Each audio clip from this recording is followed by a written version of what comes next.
দেশ রক্ষা করার জন্য বিডিআর বাহিনী দেশের বর্ডারে থেকে যুদ্ধ করার জন্য প্রস্তুতি থাকে। আর নিজেকে জাহান্নাম থেকে বাঁচাবার জন্য নফসের সঙ্গে, অন্তরের সঙ্গে যুদ্ধ করতে হবে।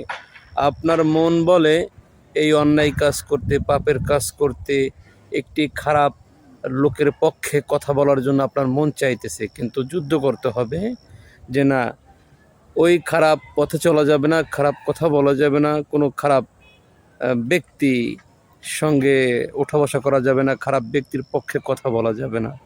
এইভাবে নিজের অন্তরের সঙ্গে যুদ্ধ করতে হবে।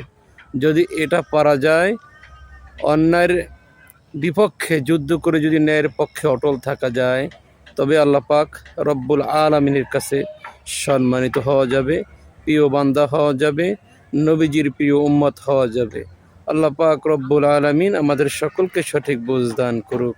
আমিন।